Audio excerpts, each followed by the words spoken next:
thing is, until you can erase 3 Februaries, shut up. Burn! Quality over quantity. LeBron has beaten some of the best competition in NBA history. He's the GOAT emoji. I will not cuss. I will not cuss. I will not swear. I will not swear. Where sports is the base, life and fun are the results. This is the Brian Snow Show.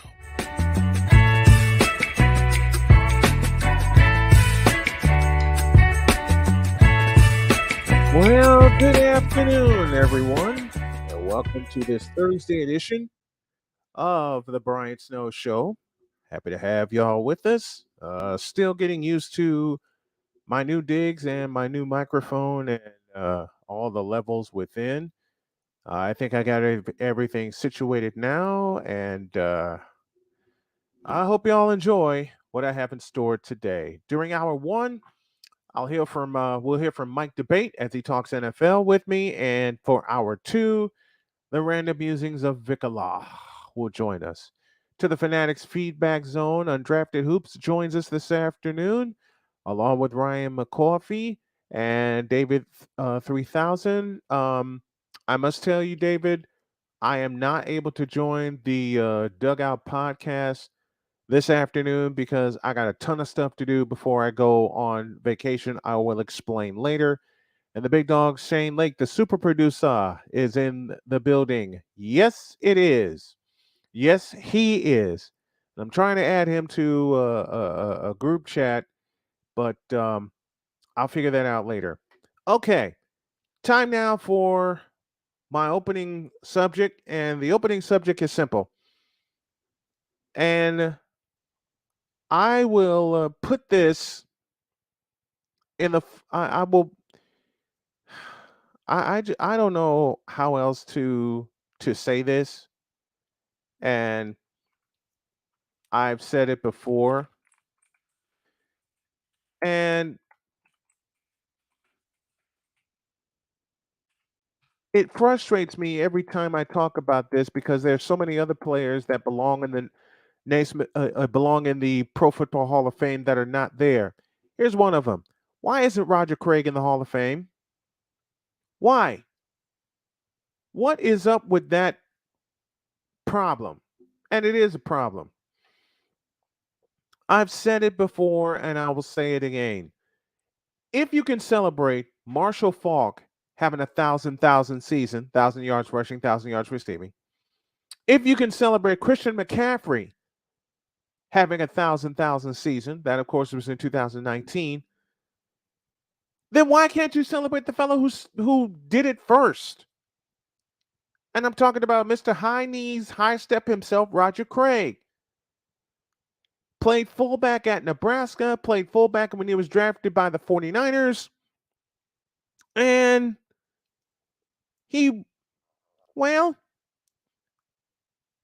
Errol Campbell, Tony Dorsett, and Walter Payton all played at the same time. You know, that could be your top tier of running backs. You know who belongs on that tier also? Roger Craig. For, in essence, revolutionizing the position. And I'm not saying the others that I just named a moment ago couldn't catch the ball out of the backfield. That's stupid of me to say that because they could, but they were power runners. Roger Craig was a power runner, but he also could catch the ball. That was a part of the Bill Walsh offense. Now, I understand Cole's argument, my partner Cole Johnson, my brother from another, when he said he was lost on that team with Montana and Rice and others. I get that. But as Shane Lake just said, why can't we celebrate him? Because the man has 3 rings. He should have been a lock a long time ago. Should be academic.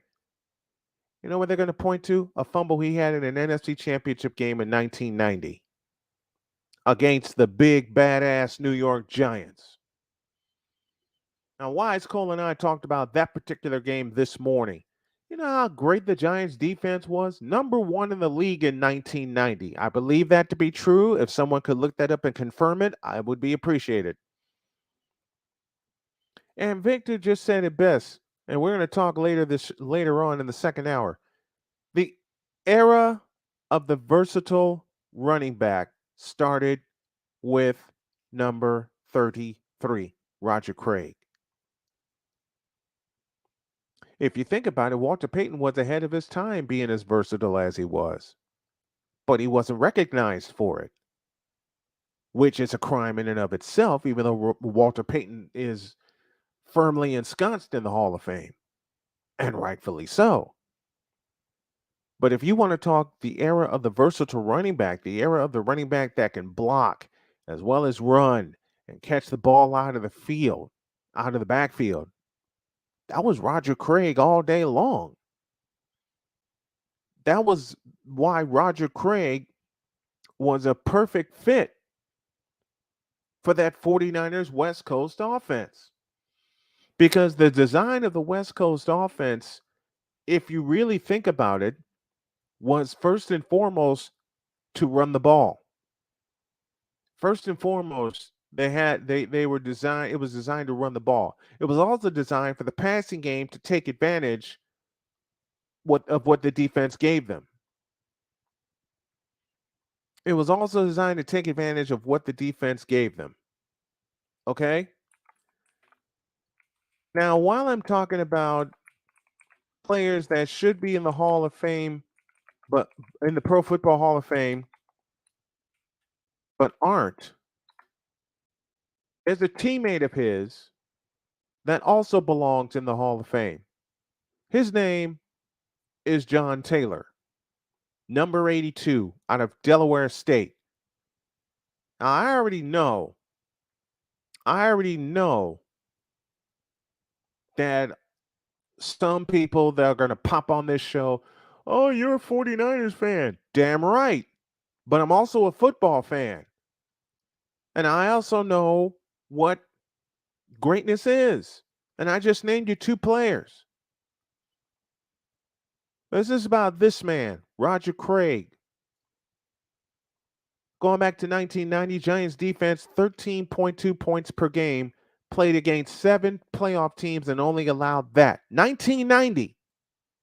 Thank you, Shane, one of our expert researchers. 1990. Okay? Victor jumps on, run the ball, then perform quick out passes that allowed the quarterback to get the ball out of their hands quickly and allow the receiver to make plays with their feet. You know who was the master of that? Bill Walsh.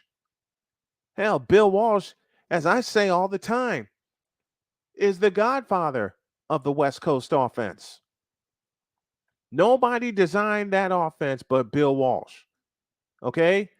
And for a long time, Bill Walsh was with the Cincinnati Bengals, an assistant with the Cincinnati Bengals.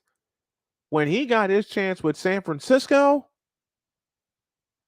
he ran with it and designed an offense that everyone else has copied. Everyone has copied that offense. But Bill Walsh is the innovator, the manipulator, and the operator of the West Coast offense, period. Man, Bill Walsh started this West Coast stuff.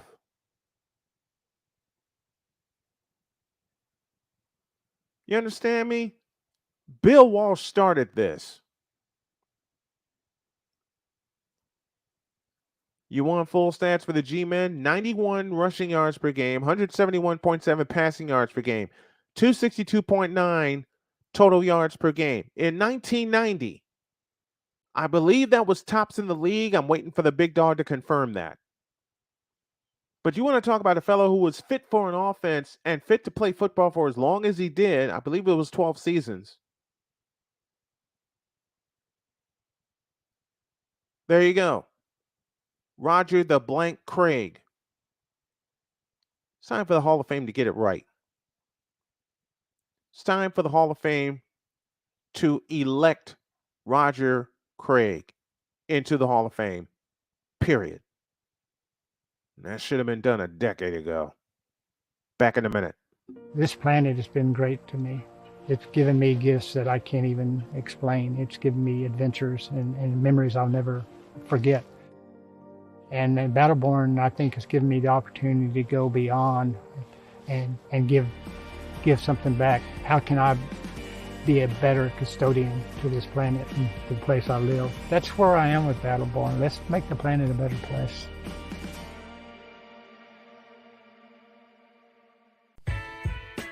Hey everybody, Brian Snow here. Want to do some afternoon sports talk with me and be interactive? Also meet some great guests from every walk of life? Then tune in to the Brian Snow Show on CSTV and CSTVnow.com. Weekdays at 2 p.m. Come on aboard and enjoy the ride.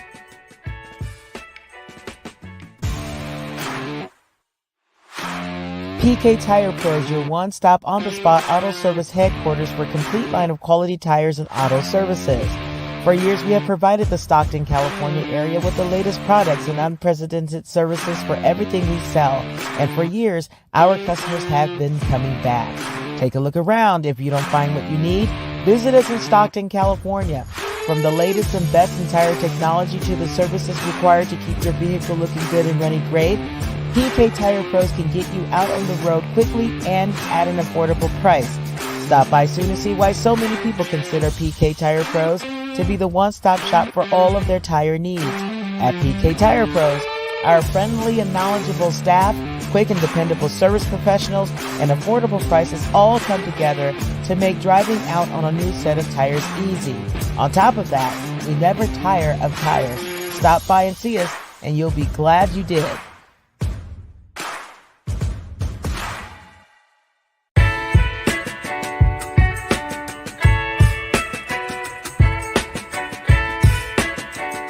The thing is, until you can erase 3 Februaries, shut up. Where sports is the base, life and fun are the results. This is the Brian Snow Show.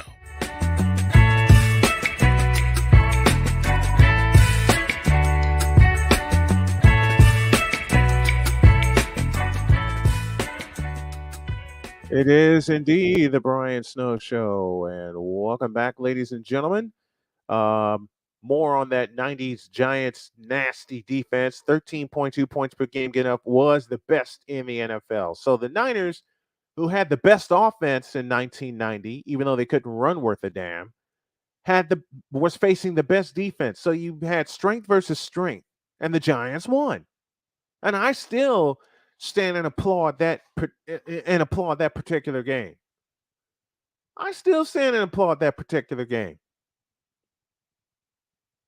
How can you not? How can you not? You know something? I think I'm going to lay a present on one of my buddies and have him come up for a couple of minutes because it has been a while since I had him on. And what I'm going to use the rest of the day to do, and into the night probably, is catch up on all the shows, both Brian Snow Show and Snowman in the Morning, that we've done for the month of June, and just cut and paste and edit and update. So Shane, I just sent you the link. Why don't you come up and chat with me for a couple of minutes while we're awaiting Mike Debate to come on?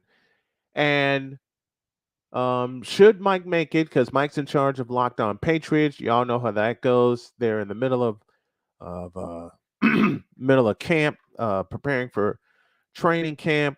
I will let you know when Mike arrives.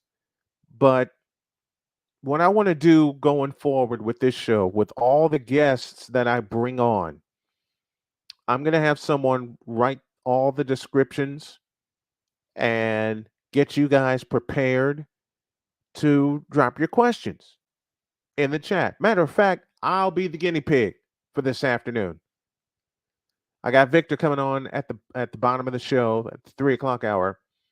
I'll be your guinea pig for this particular show. So drop your questions in the chat. Anything you want to know about a snowman, about his family, about my sports teams, anything you want to know, drop your questions in the chat and I will be happy to answer them. Mike Debate is on the way. And I am, whoop, Mike's coming. So, Shane, hold on for a minute. Mike Debate's on the way. And I will tell you right now, since I just got the alert from him that he is on the way, drop your questions in the chat for Mike Debate and we will answer them. We'll talk 49ers, we'll talk Patriots. The world champion Kansas City Chiefs is on the docket. But yeah, we're going to have some fun. And it has been a while, about 5-6 weeks since I've had Mike onto the program. But as you know, next week I will be on vacation with my beautiful wife. We're celebrating our anniversary as well as her birthday. And I have to remember who's going to sit in for me. I think it's Ryan McCarthy who's going to sit in for me on Thursday. In fact, I'm going to get that lineup right now while I await Mike Debate to come in.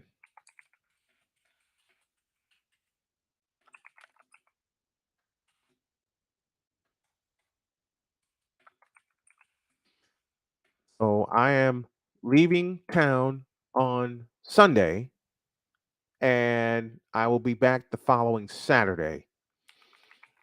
So I'm typing right now. I'm trying to get everything scheduled. In fact, David, let me answer your question. As soon as I sign off this afternoon, I'm knee deep in administration, getting ready for next week for when I am out of town, when I'm on vacation, and gonna get everything together. In fact, there are some episodes I'm probably gonna tape in advance. Um, Ryan says he'll be on Monday, Wednesday, and Thursday. Okay, so we got that part. Monday, Wednesday, and Thursday. I think Drew is sitting in for me Tuesday and Friday. I think there's one episode Dietz is going to be on, and I think there's one episode Drew is going to be on. I know Drew is going to be handling the afternoon show as well as the Sports Sensays on Friday, and I think Dietz is filling in on Tuesday. I'm trying to get a confirmation of that while I'm awaiting Mike Debate to come on. I know this is not scheduled, but I'm going to take another 2-minute pause, and when we come back, Mike Debate will join me, and we'll talk some football after this. We're not a cooking show. We're a show about cooking. We turn the camera around and point it at you. Our show takes place right inside your kitchen.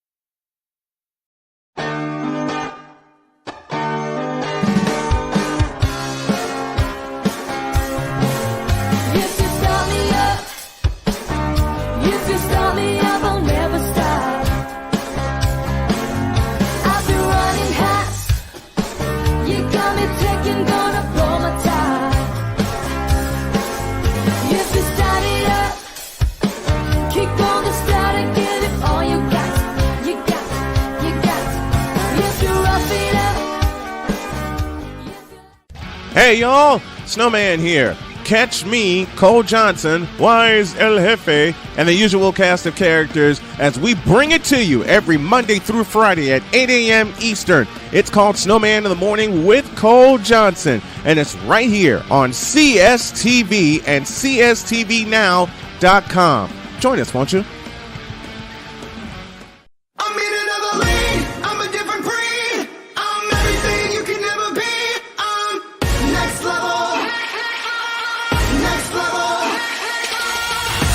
Thursday nights are wrestling night on CSTV. Tune in every Thursday night at 7 p.m. Pacific to see all the amazing next-level pro wrestling stars on Thursday Night Throwdown on CSTVnow.com and the CSTV app on your Roku device. Where sports is the base, life and fun are the results. This is The Brian Snow Show.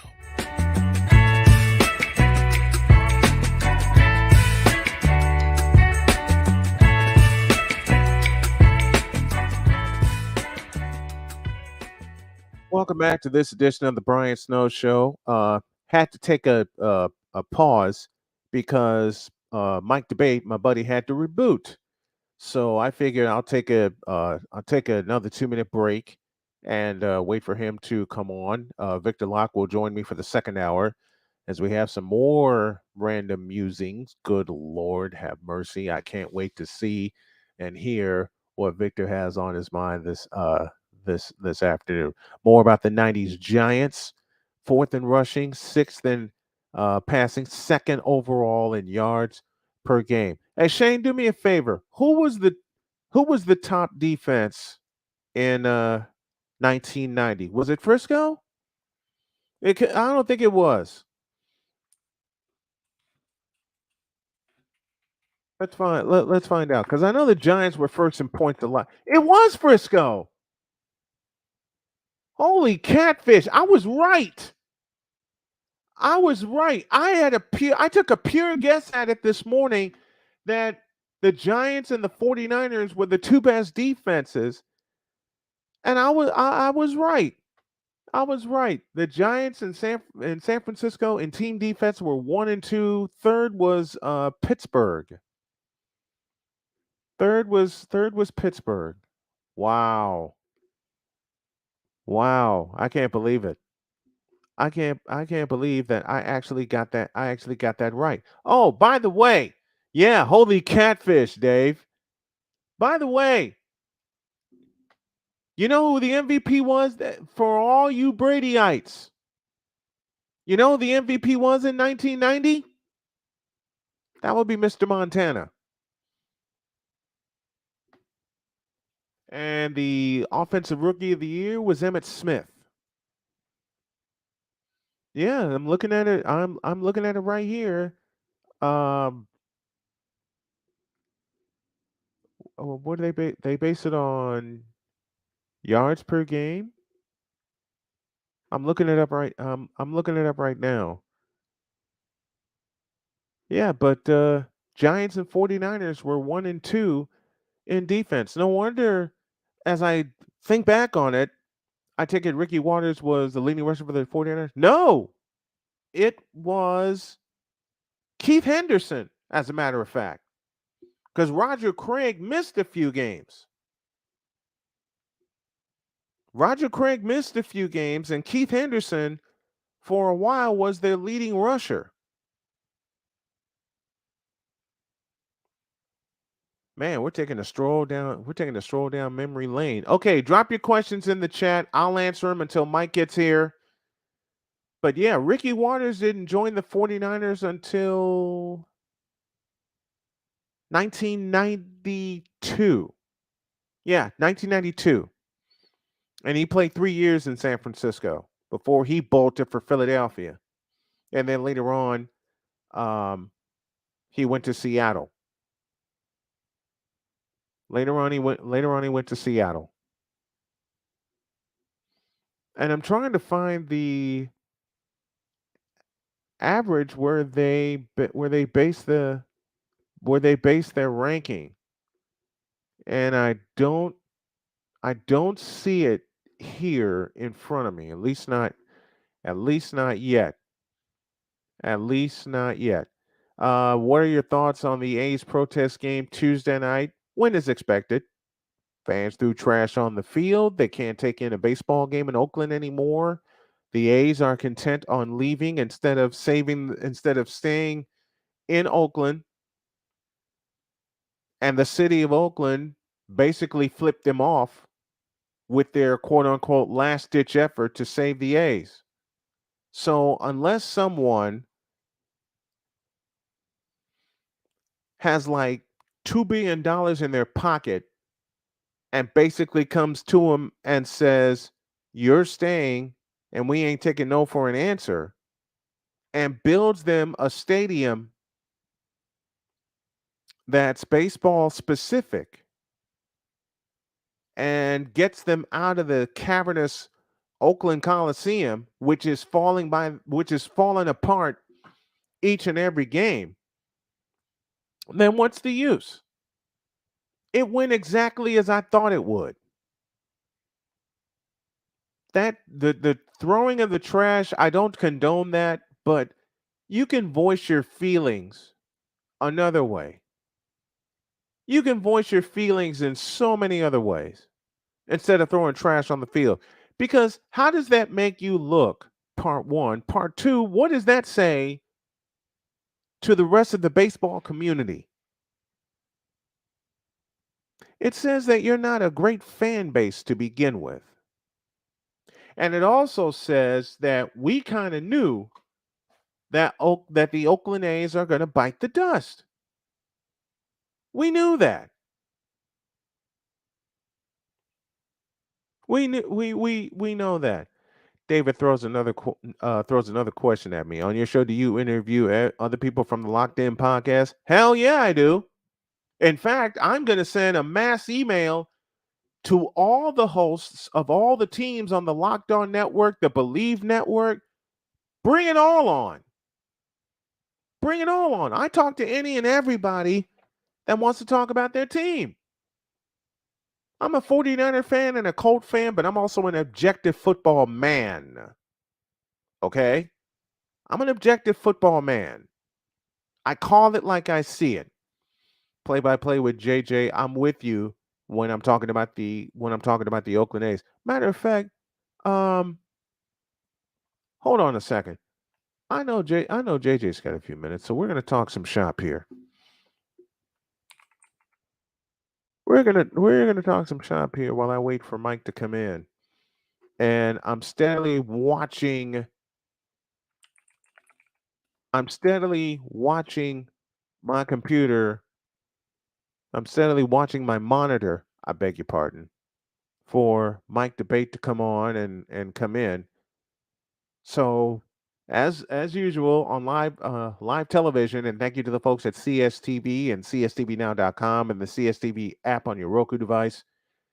Jason, I got a few minutes. Get up here. Sick Diggy with a question. He comes to us from Norway. When were sports fans expected known to act rationally? Snowman Multimedia. This is true. They're oftentimes too emotional along with being passionate. Ain't that the truth? And Ryan couples that with that's exemplified with social media. Note the term social media. Man, ain't that the truth? I've never seen so many sports fans in their feelings that think they know the games. Thank you, Victor. We're going to talk about this afternoon. Cubdom, hello. Absolutely. Absolutely. Victor also says something we need when it comes to sports journalism. I'm old and I'm old school. Objectivity. Absolutely. I'm old and I'm old school and I'm going to stay that way. Every show that I host, every podcast that I host is based on one thing and one thing only, and that's facts. Yeah, we have fun with our opinions. Don't get it twisted. Yeah, we have fun talking about certain people. LeBron James, hello. And people get so emotional. Dear God. They get so emotional about their team, about their players. Do I need to mention the Chicago Cubs again? Sick Diggy again. It's exemplified beyond logic, Ryan McCarthy, especially with the advent of social media. No lie to be found. No lie to be found at all. Jason, if you have the link, come on up here. It is all about having fun. It is not meant to be hurtful. No, it's not meant to be hurtful. It's not meant to be hurtful at all. And this is what people don't understand about me and what I do and how we do it. I have fun with all this. I absolutely have fun with all this. You got no choice but to have fun with it. Why not? I mean, what the hell? What the hell are you gonna do? Cry all the time because your team lost? Come on, y'all. I had someone. Okay, I gotta tell this funny story. In 2016, after the Warriors lost to the Cavaliers in the World Championship Series, I had someone say to me, and I'm not kidding as I say this. I had someone say to me, "Where's my where's my button?" Because I want to keep this as clean as possible. I had someone say to me, "I hope your fat didn't fall off the bandwagon." Like I didn't do that right. Turn this volume up. I hope your fat didn't fall off the Warrior bandwagon. Cleveland is the city of champions. Close quote. I got to get the quote and the close quote up here. Here's the cool cat who's the voice of the Phillies, the internet voice of the Phillies, Jason Joseph in the house with us. What up, Jason? What's going on, Mr. Snowman? How you doing? You are such a cool cat. You know that? Thank you. I appreciate it. Yeah. What No, it's. Oh, oh wait, no. What were you gonna say? Sorry, I didn't mean to cut you what off or anything. what is with when you said something when I said it was typical of Oakland A's fans and how they reacted to the reverse boycott night. I mean, come on, Right. they've just about given up on the A's, haven't they? I think that the timing of this is impeccable. Yeah, it Okay, is. like you go on what a 7 game winning streak, Yep. and all of a sudden, like you have this reverse boycott that's going on. I just think that everything like I don't know. Like I do believe in signs, but I think that sometimes like things happen like just by coincidence as well. And this Yep. to me, I really do feel like it's just such a coincidence. Like you can't draw this up or Nope. anything. And so I I, I just find the whole thing really funny in that aspect. But the one thing that I will say, and I'm being really serious about this, is okay, like you have the people that have grown up with the Oakland Athletics that like really like love the team and they love Mm-hmm. like where it is. And of course I'm going to feel bad for those people. But others demand change. And Yeah. moving to Las Vegas, like sometimes man, like you sometimes you just have to move on. You know what I'm Right. saying? If the fans it's the fans' team. It's not the owner's team.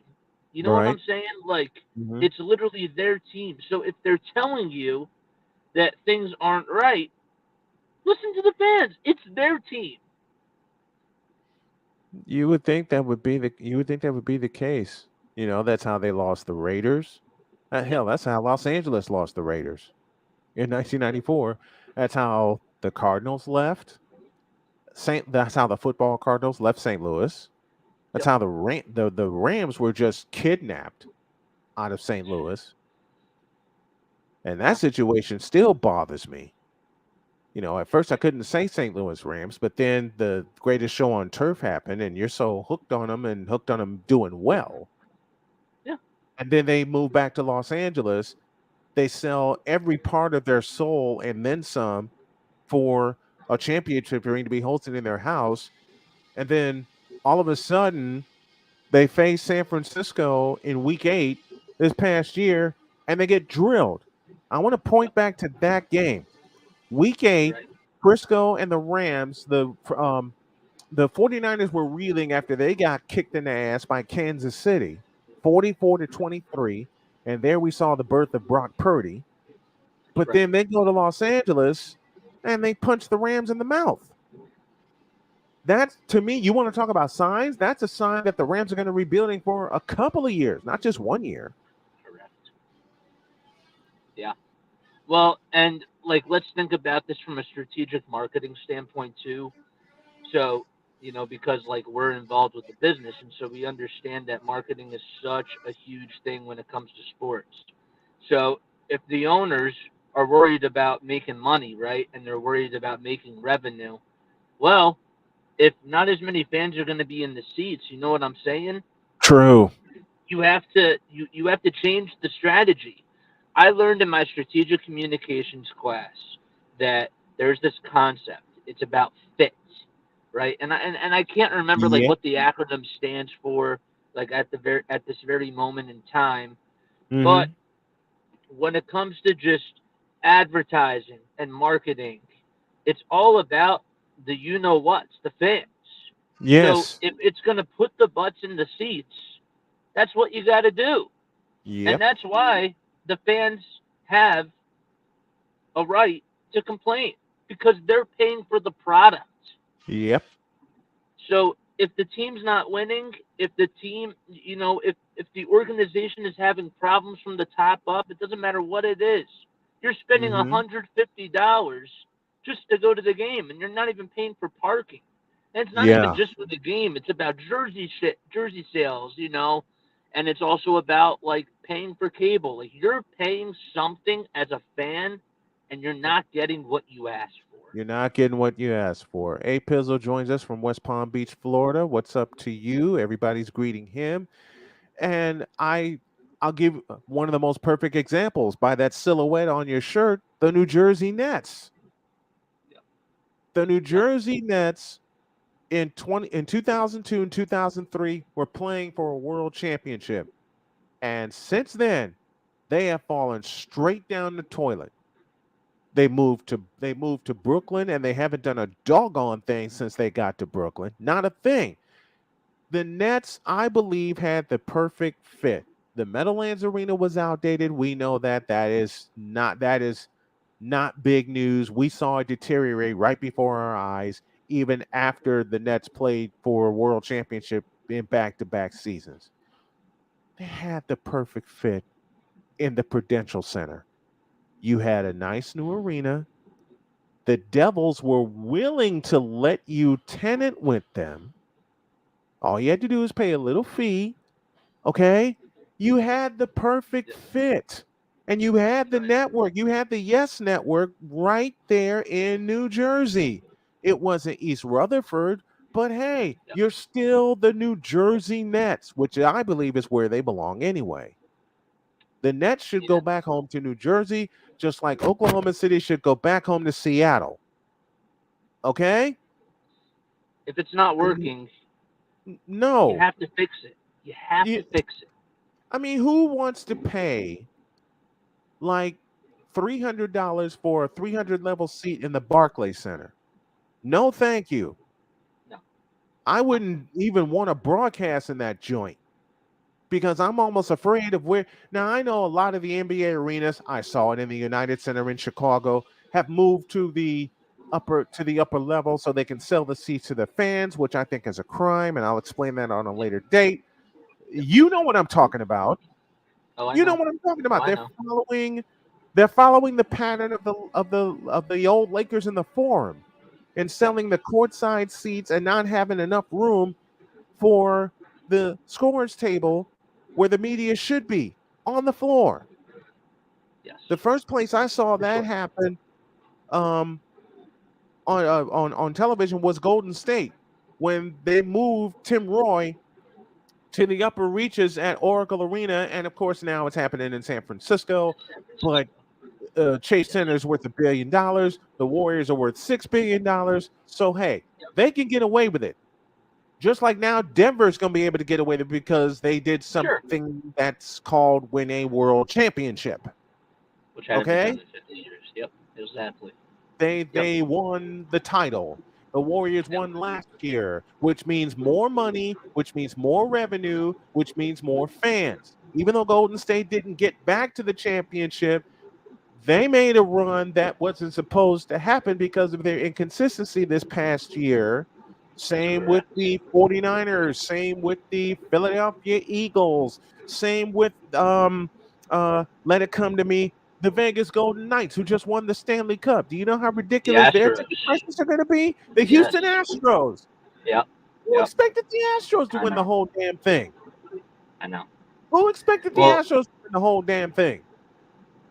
and But see, it's all about when the timing is right and you win championships, that is when you seize control. correct. That's when Correct. you seize control. And you know what's really funny? I kind of think that the New York Yankees are going through something really similar right now, in a Hmm. sense, because how many times have they kept losing to the Astros? Like, even the Yes. Astros now, I feel like are still the better team compared to the Yankees. And the Yep. Yankees can just never get over that hump. So things have to change from the top. And Yankees fans are not happy. No, They they're look not. at the Tampa Bay Rays right now and they see that the Rays are winning all these games. They look at the Baltimore Orioles. They The were in Baltimore. last place like 4 years ago. Yep. You know what I'm saying? Like, so there has to be something that's done in order to make these fan bases satisfied. And it's their team, it's not the owner's team. I really Oh, think that I haven't even seen the new season of Ted Lasso, but when I heard that whole quote, I was like, damn, like that is such a powerful quote because that is literally how it is. Like it the is. owners are It paying the is. money, but, you know, it's everybody's team. That's what You, sports is about. you know, one team that should have already been back in the winner's circle, but haven't been, and now is the butt of everyone's jokes. The New York Jets.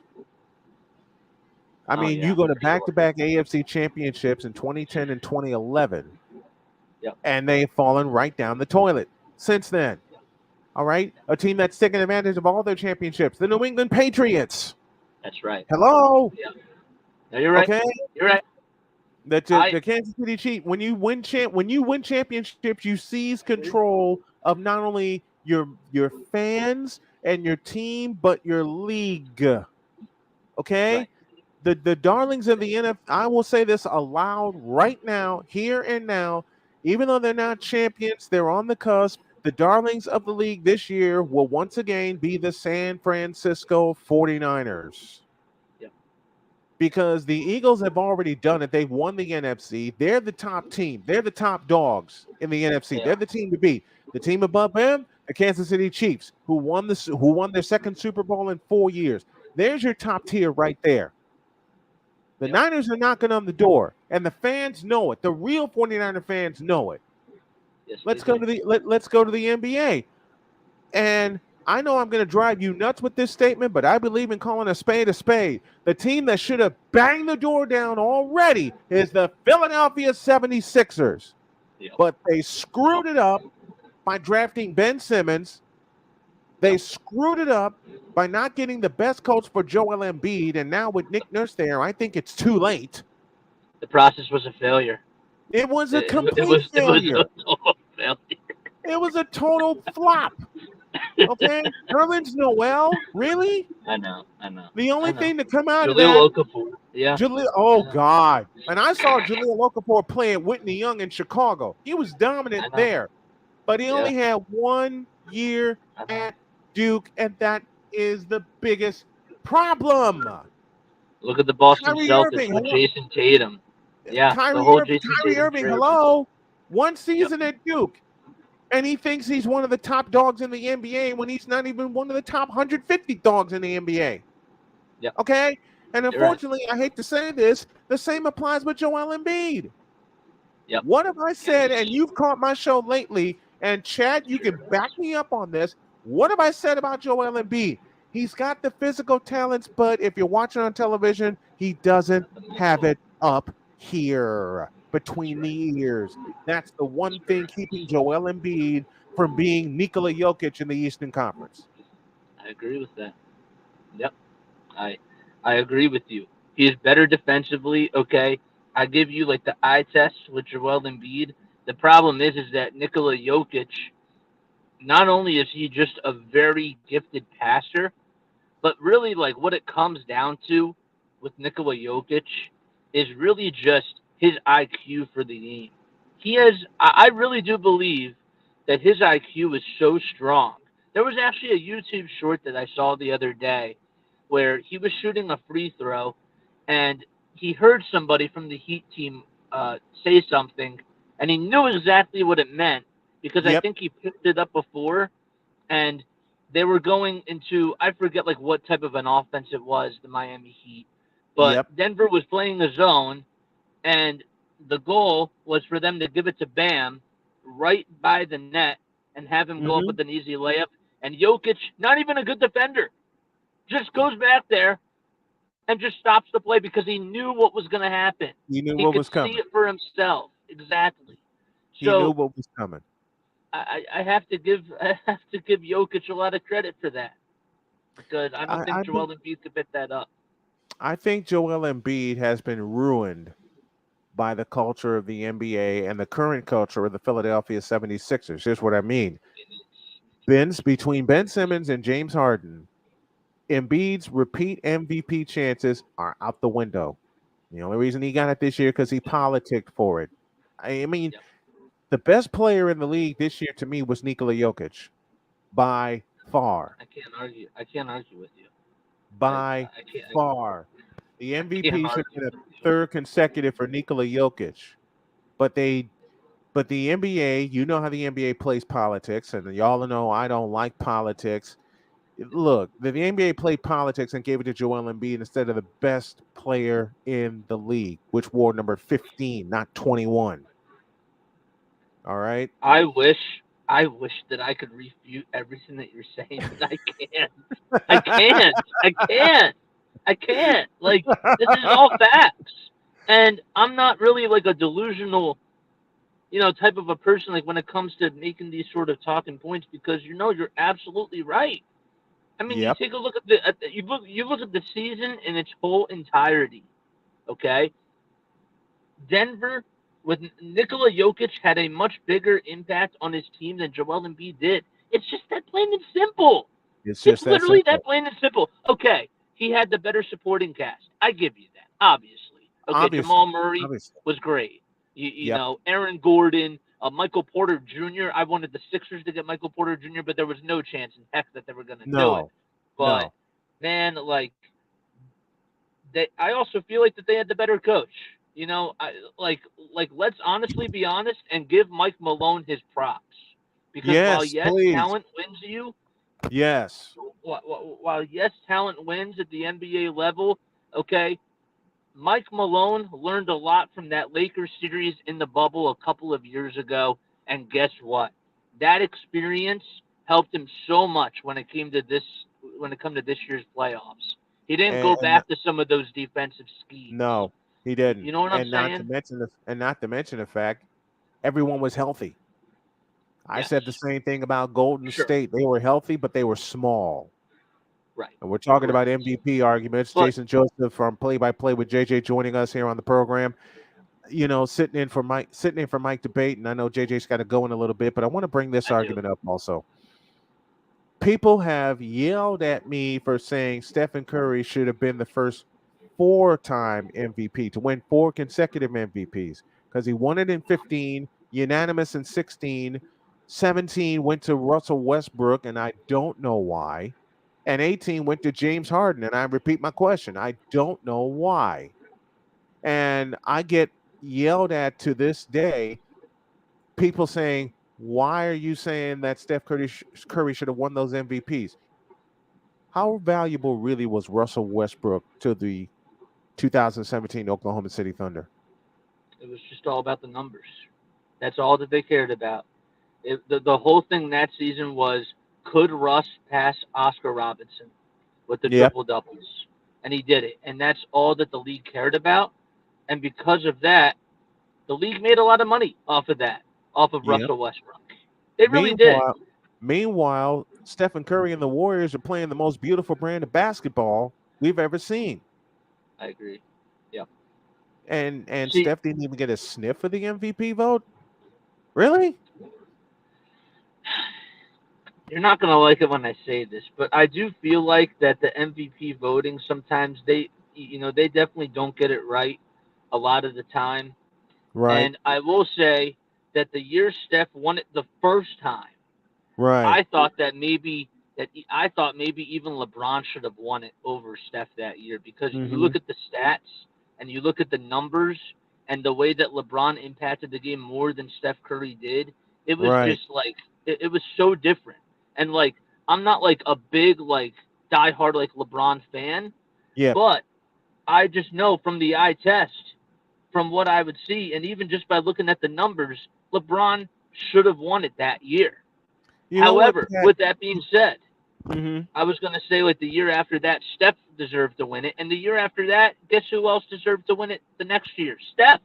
He did. Yes. Yes. People just didn't want to acknowledge that Steph at the time was the greatest shooter and arguably the greatest player in the league. And Seriously. the best hybrid point guard we've ever seen since Magic Johnson. Okay, Magic Johnson was a hybrid well before the hybrid was created. All right, and Magic proved it on a night in 1980 at the Spectrum in Philadelphia when he started at center for Kareem Abdul-Jabbar, mind you, and I don't have to say anything else. 42 points, 15 rebounds, 7 assists. I know you got to go. Play by play with JJ is where you can find him. I believe 340 is your first, or 320 is your first pitch, is it not? 340 is the first pitch. I'm going to start the clock at 320. When I sign off of here, I will jump onto your page and tune you in while I'm busy editing and getting everything together for my vacation. But brother, I love you so much. You have inspired me to keep going. That's why I'm on 2 shows, 2 hours a day, getting my play-by-play schedule together now, because after the 4th of July holiday, I am knee-deep in this community in North Vernon, getting local sponsors for my play-by-play cast of Jennings County. I'm just waiting on Corey Stevens to say, yes, you can come on back. We understand your health situation, but let's go. Me and Canton had a fight, and I kicked its ass. I know JJ's been waiting for me to say that out loud. There you go, partner. There you go. I will see you after 4 o'clock. Get going, my friend. Have a great call. I will join you later. Not unless I see you first. Thank you, partner. Take it easy. I appreciate you. Jason Joseph joining me here on the program. Always fun talking shop with him. Take a 2-minute break, and then we'll take you to the top of the hour. This is the Brian Snow Show. Trisha's having a sleepover tonight. Can I go? I wonder about Lucy's friends. What should I say? I know you're only 10, but one of these days a friend will offer you a drink. And alcohol at your age can lead to so many things. None of them good. So can I go to the sleepover? Lucy, I want you to promise me I something. finished my homework. Bigger promise. If there's any drinking, I want you to say, no thanks, not my thing. Mom. I promise you, your real friends won't care. Deal? Sure. Really? I promise, Mom. They really do hear you. Did you pack your toothbrush? For tips on how to start the talk, visit underagedrinking.samhsa.gov. A public service message from the Substance Abuse and Mental Health Services Administration.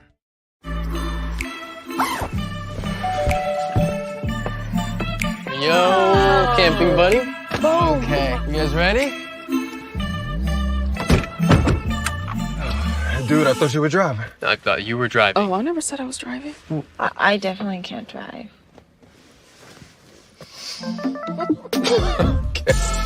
If you're high, just don't drive. It's illegal everywhere. If you feel different, you drive different. When it comes to vaping, the truth can get clouded. So let's make it clear. Vaping is not safe for kids, teens, or young adults. It's just not.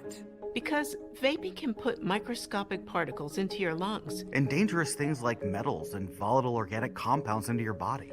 And nicotine, the same highly addictive substance found in regular cigarettes. Nicotine can harm a person's brain development through their mid-20s. Affecting learning, memory, attention, and impulse control, and priming the brain for other addictions. Vaping products also come in kid-friendly flavors that can make them appealing to youth. And many kids also use other drugs, like marijuana, in vaping devices. With appealing flavors, high nicotine levels, and lots of promotion on social media, many kids think vaping is harmless, but it's not. So talk to your kids about the risks of vaping, because when you talk, they hear you.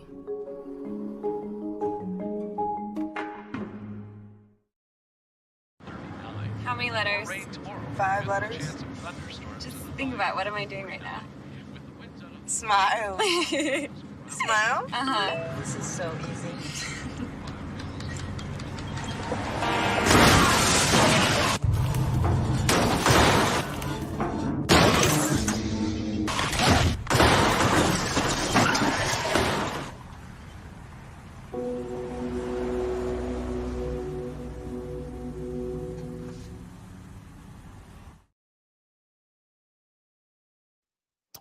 I had similar situations like that.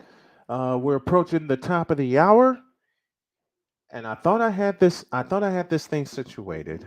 Hold on a minute. Okay, there we go. That sounds perfect. Victor Lock waiting in the Victor Lock waiting in the wings. And boy, we're going to have some random musings. Very random. Back after this. One of the great things about ordering meals from Mother of Macros is that you can do it from the comfort of your own home. Click the national or local delivery link to access the menu, and we'll ship the meals right to your door. We understand you won't always have time to plan, shop, prepare, and cook to provide healthy nutrition for your family, so the process is simple and saves you hours. We know you're busy, so our meals are professionally prepared and packaged. You only need to heat them up and enjoy. We provide macro-balanced, delicious meals chock full of fresh, local ingredients with none of the stuff you don't want to eat. Plus, our menu changes every week, keeping your taste buds wanting more. We take care of your meals so you can worry about everything else on your list. Mother of Macros.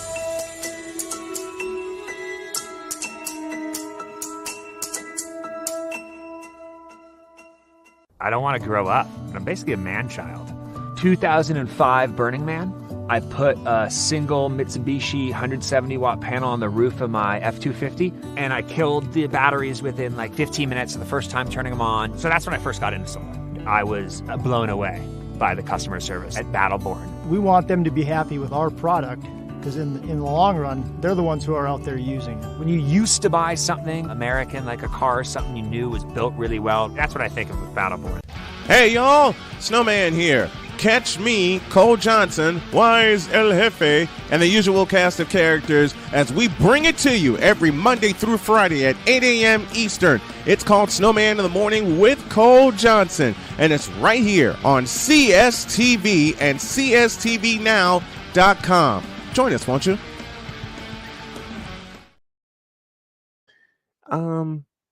In the midst of me wanting to get hour 2 started, I kind of forgot something, and I am doing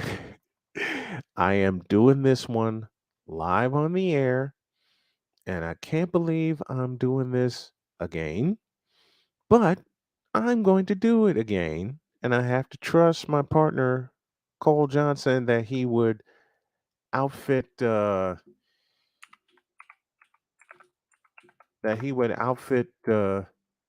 an intro for me for hour 2 of today's broadcast. And I know I'm making up a lot of commercial breaks. I'm going to take one more for another 2 minutes, and then hour 2 will begin, and then I'll bring in Victor. I will be back, I promise. Where sports is the base, life and fun are the results. This is the Brian Snow Show.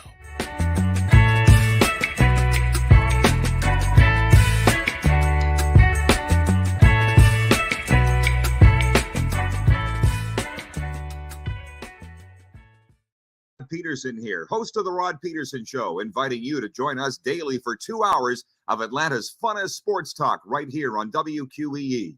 I say fun because it is. You've never heard a show like it because we make the listeners a part of the show every day between noon and 2 p.m. Eastern. You'll hear plenty of the best sports talk, including the latest on the Falcons, the Braves, and more. And who knows, you might even hear you. That's the Rod Peterson Show, daily at noon, right here on WQEE 99.1 FM.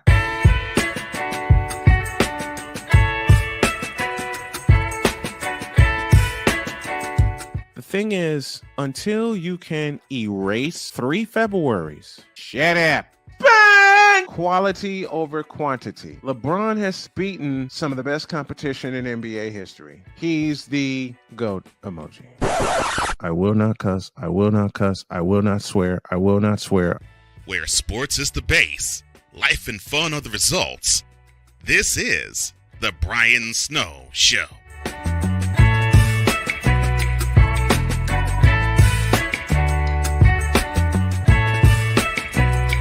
Here we go with hour 2 of the Brian Snow Show, and the Random Musings of Vicalaw have returned. What's up, my man? What is going on, Snowman? And a good afternoon to everybody. I got a couple of things I wanted to start off with. Uh-oh. And the first one was I need to explain the headcanon that went through my mind that started this war between myself and Ray Ray.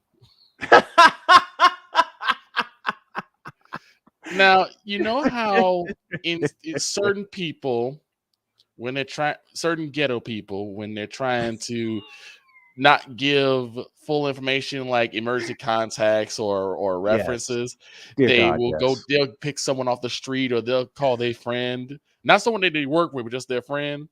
Yes. So the Dear headcanon was Lord. that Ray Ray had put just some random people from the Fanatic Feedback Zone as his references, and I was one of them.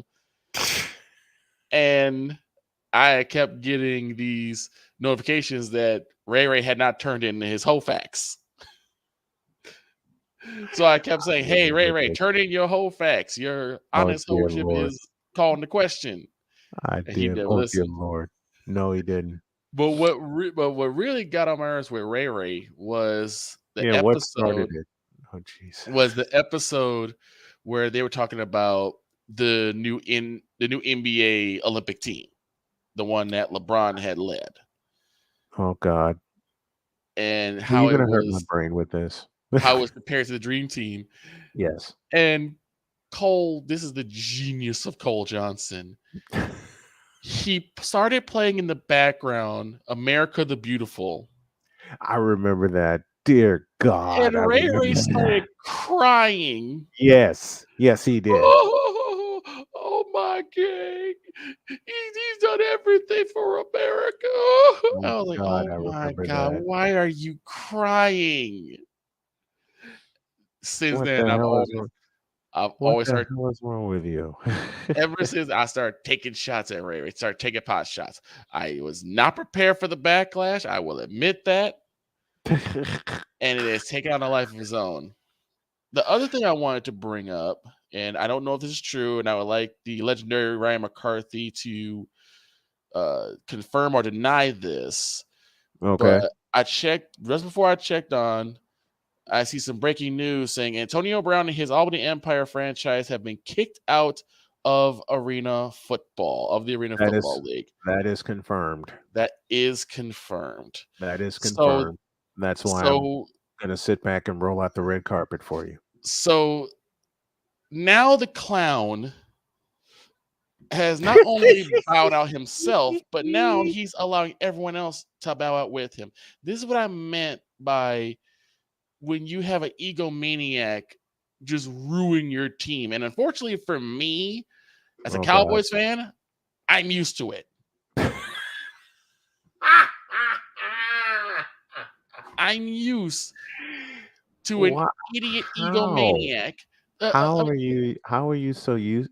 Come on, I shouldn't ask this question, but I'm gonna go ahead anyway because it's low hanging fruit. Why are you so used to it? Come on, Snowman.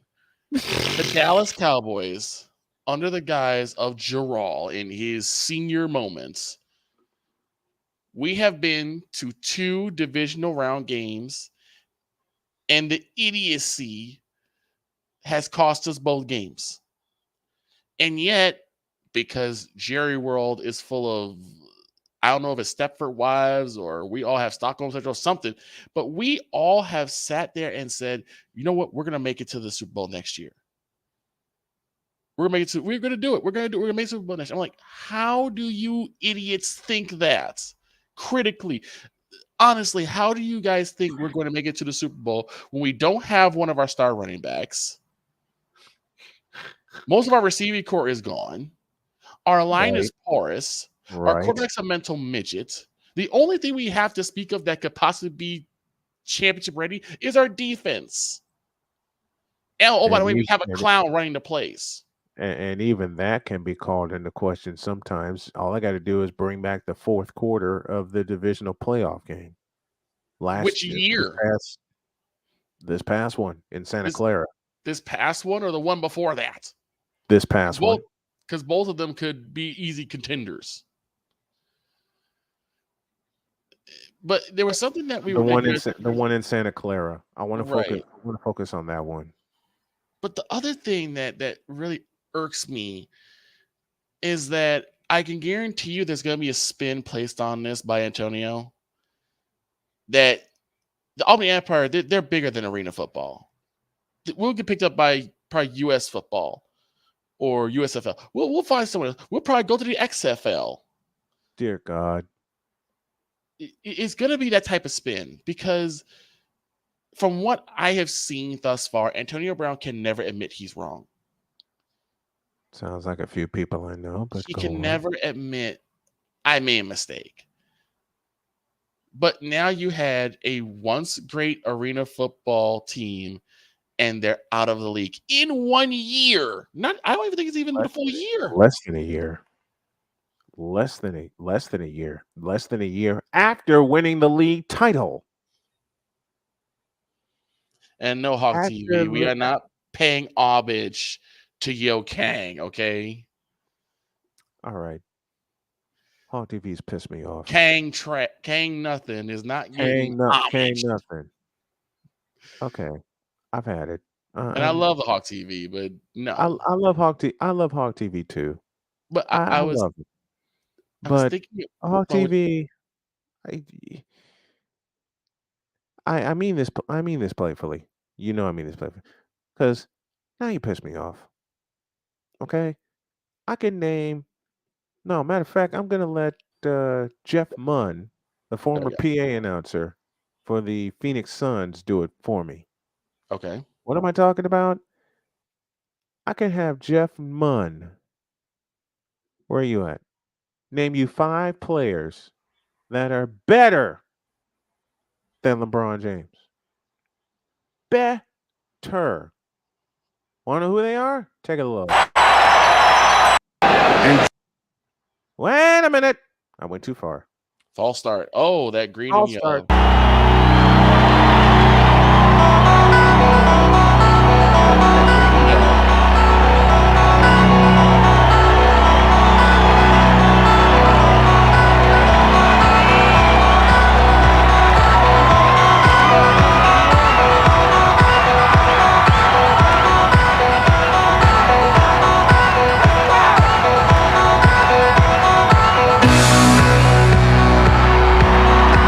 Ladies and gentlemen, with head coach Paul Westphal, here's the starting lineup for your Phoenix Suns. At guard from California, number 7, KJ Kevin Johnson. At guard from Central Michigan, number 9, Dan Marley. Center from Old Dominion, number 41, Mark West.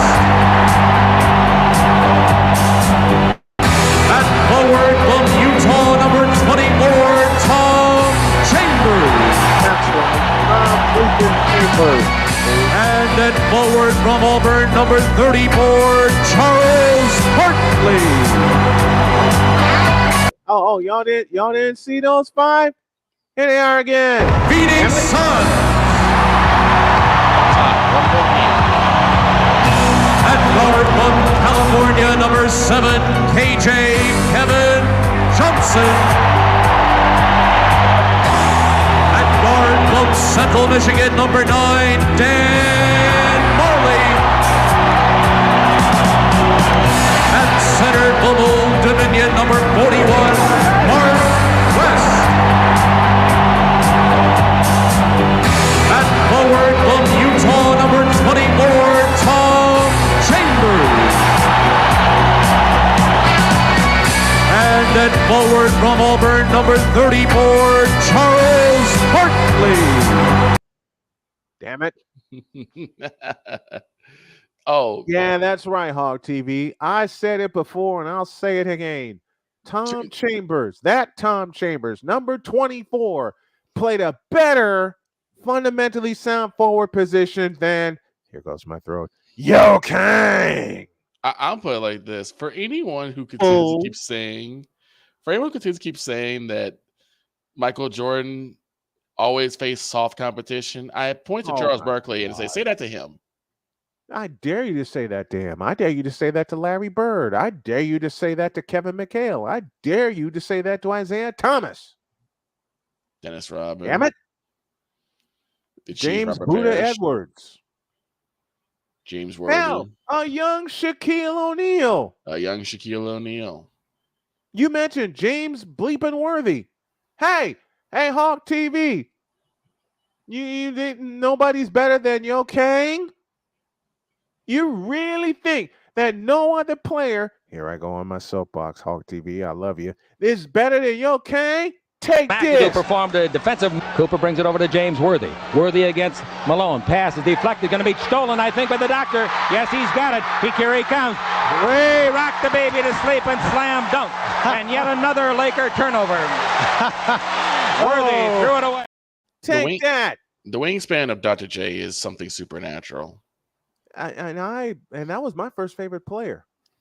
Yeah. Julius Erving was my first favorite player. Then my mother decided to introduce me to Irvin Magic Johnson and the Showtime Lakers. And it was over. And the rest is history. I love old school basketball. I adore it. You were talking about how Steph Curry should have been a 4-time MVP. Am I lying? No, but I wanted to go over the names of the ones that won. I believe one was Russell Westbrook. Because I believe he averaged a triple-double for the season. Yeah. False triple-double. Well, here's the thing. False.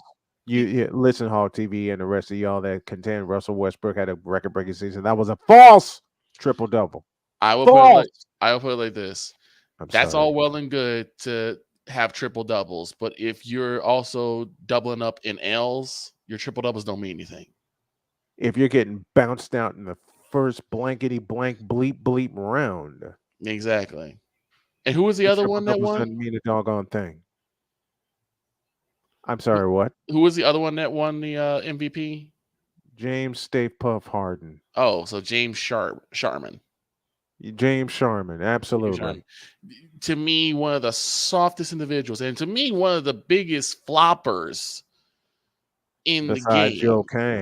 Besides Yo Kang. I still love the back to the left that he did. I believe it was against New York, too. And it should have broken everything in him. Where he literally was barely touched, and then he went back into the left. You could see it's one of the weirdest flops I've ever seen. Mm-hmm. But to me, the MVP, at least within the past decade, it's not about being on the court. It's more about popularity. Right. How marketable are you, or how popular are you on social media? Shoot, I'm the most marketable man in sports talk, and yet the big ones won't give me a chance. That's all right. I'll make my chance. We got to pause here for 2 minutes. More of the Random Musings of Vicalar, and God knows he won't live that down after this. Where sports is the base, life and fun are the results. This is the Brian Snow Show.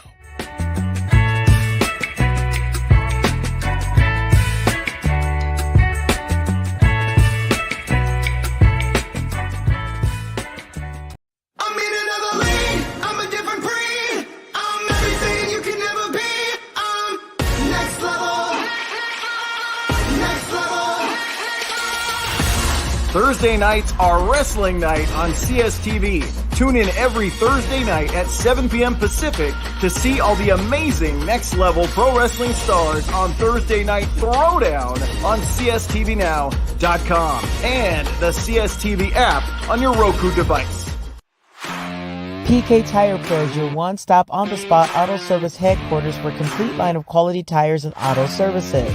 For years, we have provided the Stockton, California area with the latest products and unprecedented services for everything we sell. And for years, our customers have been coming back. Take a look around. If you don't find what you need, visit us in Stockton, California. From the latest and best in tire technology to the services required to keep your vehicle looking good and running great, PK Tire Pros can get you out on the road quickly and at an affordable price. Stop by soon to see why so many people consider PK Tire Pros to be the one-stop shop for all of their tire needs. At PK Tire Pros, our friendly and knowledgeable staff, quick and dependable service professionals, and affordable prices all come together to make driving out on a new set of tires easy. On top of that, we never tire of tires. Stop by and see us, and you'll be glad you did.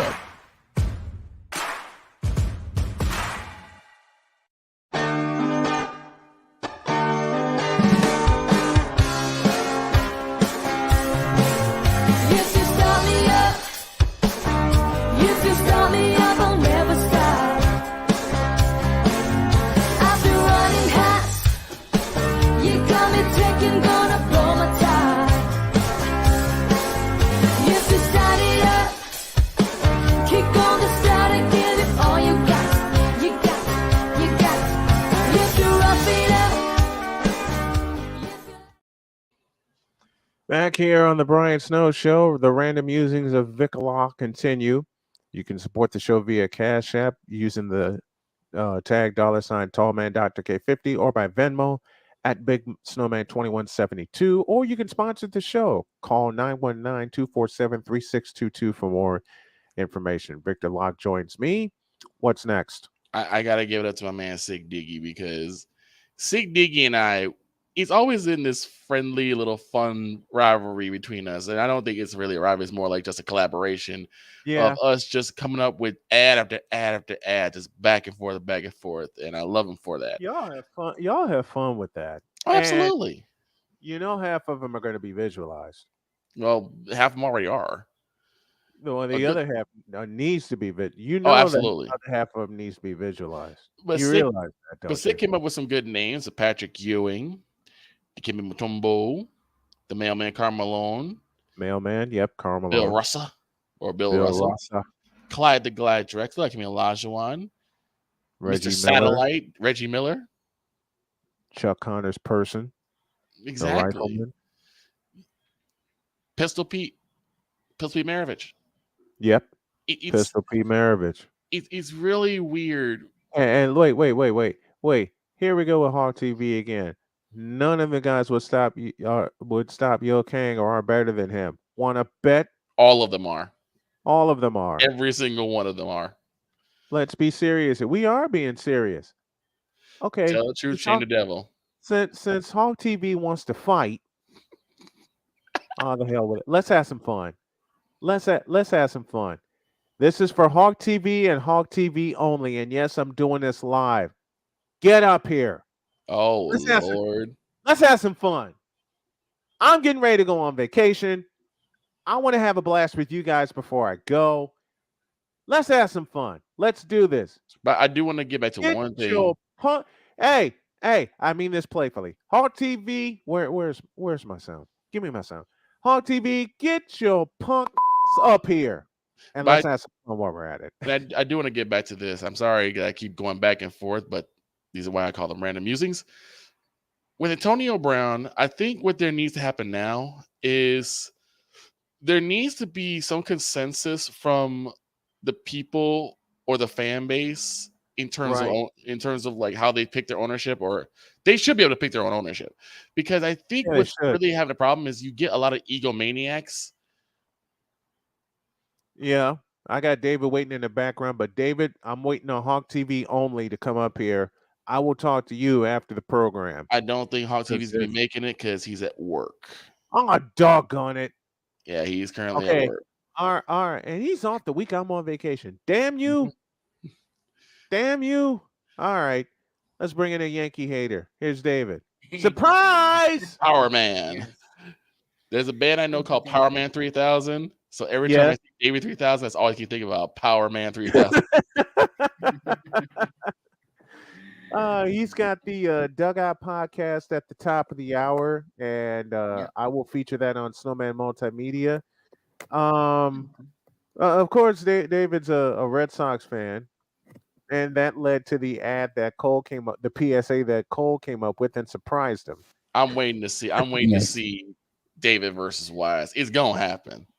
You know what? It'll happen if it happens on the air. All I'm going to do is turn off my camera, make sure it's streamed on all of my channels, and just step out of the way and be prepared to laugh my ass off. Because it's not going to work out, but it has to be on a Thursday though before the Dugout Crew, because that'll get the viewership crazy. Yeah, it has to happen on a Thursday. Listen, Victor and I have gone up against the most staunch Cub fans. Oh God. Okay. Listen, y'all, we have gone up against the most staunch Cub fans, just as David has gone up against the most staunch Yankee fans. Yeah, but Yankee fans are not as insane as Cub fans are. This would be true. I gotta say, David has the sweet end of the deal. He has a team that he can root for that's not insane, and he goes against a rival that's also not insane. And he's got 4 world championships in the 2000s. Fair. Yes, and also I was born in 2003, so that's pretty much where it all started as for the 21st century. That's where that's where your love of the Red Sox and hatred of the Yankees started after 2003. But Yep. Victor and I have gone up against the most staunch Cub fans. I mean, staunch. I mean, we're talking about Insufferable. that's the word I'm looking for. Insufferable Cub fans. I mean, Cub fans that are so far off the hook that they can't see reality in front of their face. Like, how can I Man. put this? How can I put like? Oh boy, I can't believe I'm going to use this comparison, but Go I'm ahead. going to anyway. Why you Like do that? Jets fans. Like what? Like Jets fans at times. Ryan McCoffey not included. Exactly. Ryan McCoffey not included. There's the hat. I'll ask strong. I'll ask David this question. David, Yep. has there ever been a situation where the Red Sox or the Yankees have fed a baseball a last meal before blowing it up? Not that I know of. I mean, the last Red Sox Yankees series was boring, so I could tell you that. So we can tell this story. 2003, God help us. The Cub. I forgot what place I was in. I was in a bar. I was in a bar and grill, and I was there when the Cubs just happened to clinch the division against the Pittsburgh Pirates. They had to win a doubleheader to clinch it. Yeah. Man, I sat in that joint, eat my food when the last out happened on a double play. Pirates bounce into a double play. I hear Chip Carey, who was the television voice at the time, exclaim, "The Cubs are champions of the Central." I bought an extra meal. I bought an extra meal. The one I had put in a box. I bought an extra meal to go, and I got the hell out of there. Why, you ask? I didn't feel like dealing with these fools. At least you were safe. You didn't have to. I had no choice. What do If you I mean was you in had a no choice? What position, happened? Because when that game happened, and I was just starting to work at UPS on the twilight shift. Lord. Oh Lord! So when that happened, one on Roosevelt, where I worked. yes. Oh Jesus! So I had to basically take the red line home, or take the red line to Dan Ryan, and then take the last bus home. Right. I see. Right. Now the red line starts all the way in Howard, way north. Yes, it does. Goes through Wrigleyville, goes through the south side, and stops at 95th. So of course, every Cub fan that is drunk is singing "Go Cubs Go." Oh God, not that damn Hey, song. hey, holy cow! It's finally Go next Cubs year. go. Oh God! And they're all off geez. key. None of them are on a single key to speak of. None of them. None of them. None of them can sing, but they all decide to sing at the same time. Yeah. Let me tell you right now. If I was in a situation where there's two, teams in the same league, like in the same city, like for example, if this was still the Red Sox Braves in Boston, I would root for both teams because why? I don't want to have to cause that stress of hey, The across hell! the road. Let me stop you right there. The hell with that. I was just I am quiet. a South Sider, born and bred. There I are was just three quiet the whole generations of time. White Sox fans in my family. My grandpa, my pops, and me. Now We took this. Victor's gonna laugh when I say this. We took the safe bet. Yeah. And we're Southsiders to our hearts. Okay? Yeah. We're Southsiders to our hearts. Okay, this is what Rob Manfred said about the A's. Ready for this? Okay. I hear from them. I feel sorry for the fans in Oakland. I do not like the outcome. I understand why they feel the way they do. I think the real question is, what is it Oakland? What is it Oakland was prepared to do? There is no Oakland offer. Okay, they never got to a point where they had a plan to build a stadium at any site. And it's Right. not just John Fisher. The community has to provide support. At some point, you come to the realization it's just not going to happen. Yeah, this is true. You I come to that. mean, You come to that realization. It happened with the Raiders, and now it's happening with the Athletics. Hell, to mhm. a point, it happened with the Warriors, but the Warriors just needed a new place, so they go across the bay and they immediately get their deal. And I said this in the chat earlier too. Back in the 90s, the Giants almost moved to Tampa or where in Florida. But Right. it turns out they built a new stadium where Barry Bonds, took the Yep. what. They got what's now Oracle Park. Yes, I don't know They why they had got to what change is their now name. Oracle Park. I don't know why they had to change their name. Like Milwaukee changed their name to T-Mobile, but I don't know why they did that. But by the way, Snowman, I'm working on some organizing things for my upcoming NHL show. I know that you want to be part of the NHL show this month. That I'm Yeah. doing this Yeah, I do. show, I do. and you're going to cover, I believe, the Blackhawks because Yes, that's I'm your favorite covering. team. That's my team.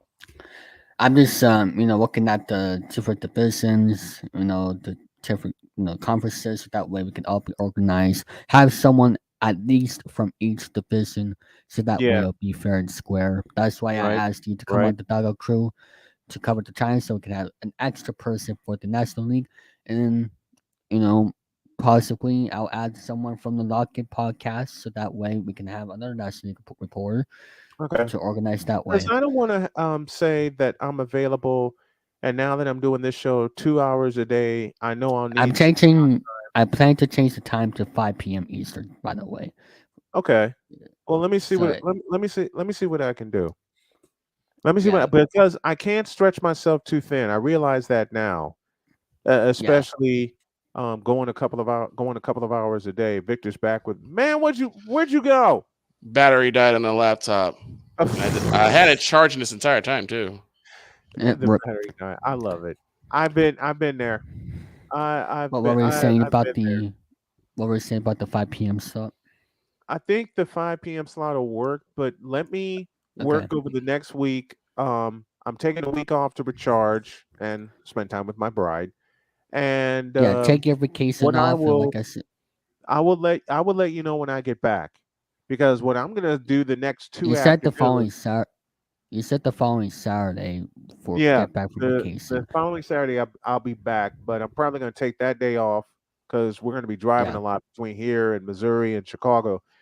But let me get organized today and tomorrow, and I want to send you and Victor and whomever comes on the new format, so y'all will know the times that Yes. I bring you in and how Any- much time that we will have, because I I'm could going to do a definitely do lot. I could definitely do Monday, Tuesday. I can't really do Tuesday, but I could definitely do Monday and just Let not me choose Tuesday or All so. right. Well, let me see who's on the docket. And speaking of docket, I'm overdue for a break, so we're gonna take 3 minutes, and we will come back with more of the random musings of Vic Allah. I also Good say Lord check help. the chat as well. I got it. I already got it. Okay. David, let me let you go. I will talk to Okay. you after the show. And Victor, you stand by. We'll take 3 minutes, and then we'll be back with more of the Brian Snow Show, the improvisational version. Back after the. Where sports is the base, life and fun are the results. This is the Brian Snow Show.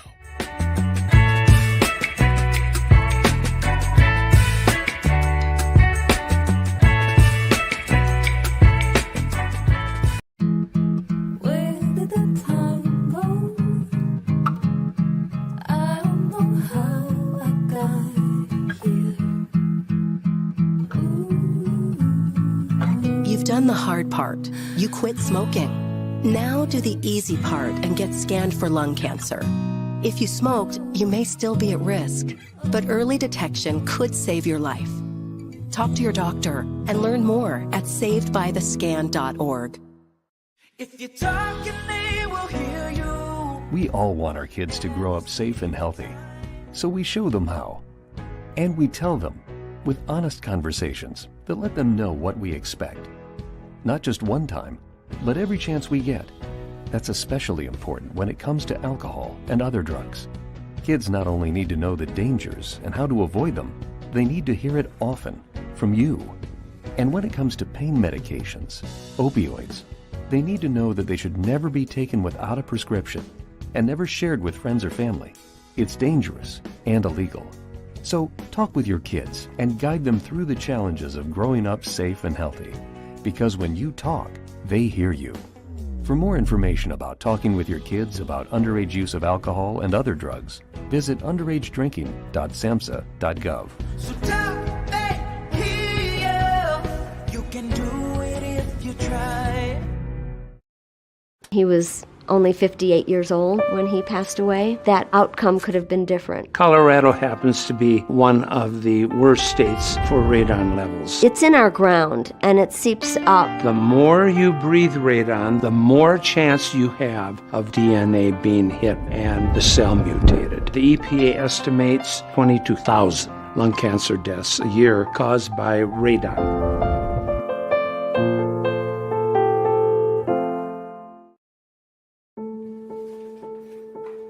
We all make choices. When it comes to alcohol, kids make choices whether to drink or not. Bye, Dad. Bye-bye. Remember, I'm going to Alex's party tonight and sleeping over. Have fun. Hey, have a seat for a second.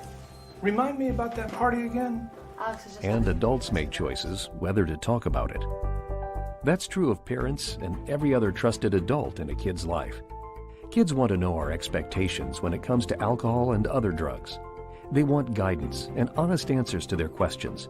And it makes a difference when the message is consistent and part of everyday conversations. So talk with your kids and help lead them on a positive path. Because when you talk, they hear you. For more information about talking with your kids about underage use of alcohol and other drugs, visit underagedrinking.samhsa.gov. Where sports is the base, life and fun are the results. This is The Brian Snow Show.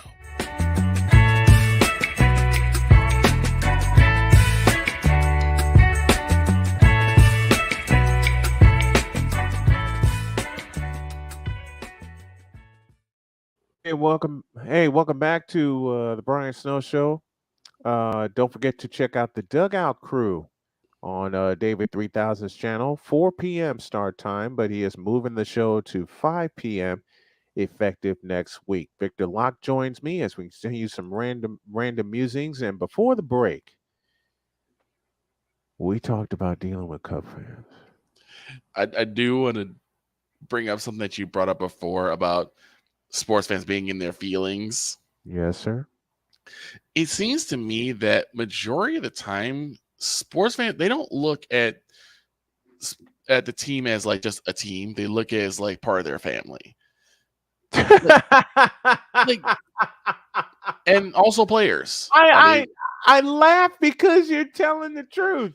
When you look at like I laugh King because, Nothing. I laugh because you're telling. Oh God! When you look at King Do Nothing, you have to they do don't- that to me? they don't look at LeBron as just a player. They look at him as like their nephew, their uncle, their brother. So in their family, it's like, this man does not know you. Exactly. He does not know. You don't need to keep falling in your face defending him for every little thing he does. But you know they do. They can't help it. It's really weird. I know that. When you talk about, but then of course there's Cub fans. It's horribly weird. But then you talk about Cub Them. fans. Them. Dear Lord. 2003. Imagine you are a Cub fan. I know I'm being blasphemous here, but follow me. I know you're doing this to tell a story. Imagine you're a Cub But fan. you ever ask me that again, I will sock you in the mouth. I know. Imagine you're a Cub fan and you are given the opportunity to watch a possible championship series clinching game. Oh dear. You're in the second row. Yes. Left field. Yes. You're not really listening to the game itself. You listen to Pat and Ron on WGN. Yep. As they're doing their thing. Yep. And as you're staring at, you see a ball coming your way. It's a Uh-huh. foul ball. You have a chance to get a hold of a baseball. Yes. Of the Cubs Yes. possibly breaking the curse and going to the World Series for the first time in 99 years. And so you reach out for it. He said 90. I'm sorry. He said 99 years. You reach out for this all. Yay! Yes. I get the baseball. And a glove comes out from one of the Cub players. And you get hold of the baseball. And all of a sudden, that player is so angry at you. And you're like, what's going on? Right. And Mark Pryor's looking at you. He's saying, hey, that's interference. That's interference. They're all looking for interference, aren't they? Now the entire city, or the entire north side of the city, hates you. To the point where you had to be escorted out of the ballpark. Yep. Put in protective custody and sent away. All because you were a fan of the Chicago Cubs. If that don't tell your experience right there. But it's not my experience. That's certainly not my experience because that's the experience. We actually won the damn thing. Well, yeah. But that's the experience of one Steve Bartman. Uh-huh.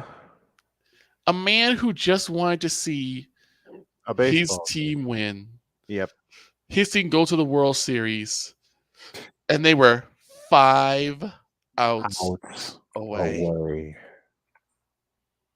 Now imagine someone like me, however. Remember that train I was telling you about where everyone was singing? Yes. Quietest train I've ever been on.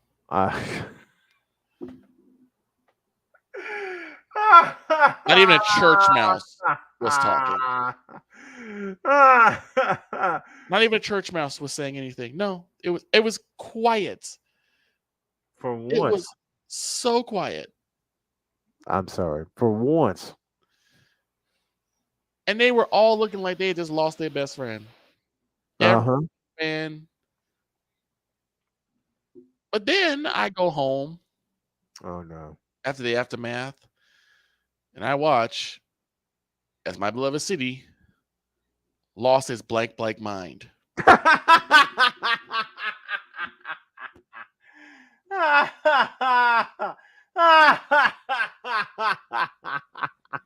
There were wanted signs. There were wanted posters. Before Steve Bartman's name had came out, there were wanted posters for crimes against Cubdom. Stop. With Steve Bartman's face, and his name was changed to Bill E. Goat. Stop it. Please. They apprehended the baseball, fed the baseball a last meal of lobster and steak. And of course, they didn't touch the damn thing. Proceeded to blow, because it's a baseball. Baseballs don't have mouths. They can't eat. Oh, my Lord. And then... Oh, there's more? They take the remnants of the baseball and they soak it in beer and distill it and put the remainder. They soak it in beer into a pasta sauce. This will stop the curse.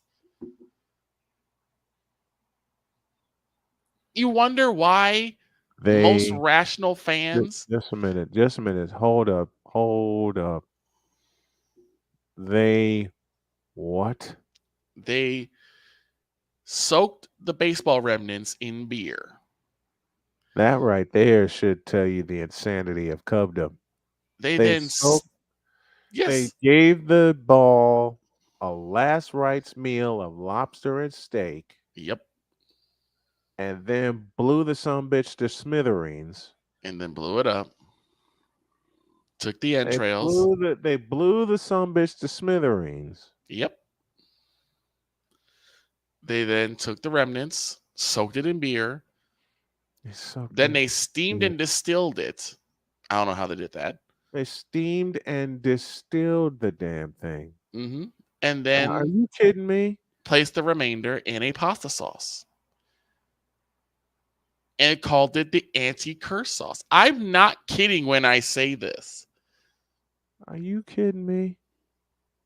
It's why, even though I think the Moronic Republic of Cowboys Nation is just delusional, they don't do this. They actually did that. They actually did that. We were there, Snowman. Even the memory hurts. Yes. Of them blowing the piss out of that baseball. I defy anybody in the chat to come up with a story like this. Yes. You can come up with the craziest thing you've seen a fan base do of your most hated baseball, basketball, hockey, football, badminton team, and I guarantee you they don't do what the Cubs did in 2003. Man, I remember being the sports editor for Tempo at Chicago State University. Oh, I remember Tempo. The most thankless position I ever had. Well, any job at Chicago State was thankless, sad to say. And he's not lying, folks. We could share some stories about that. Oh, Lord. I mean, and some people in matter of fact, I think that's how we'll close. And some people involved in that grade A homogenized BS. Mm-hmm. Okay.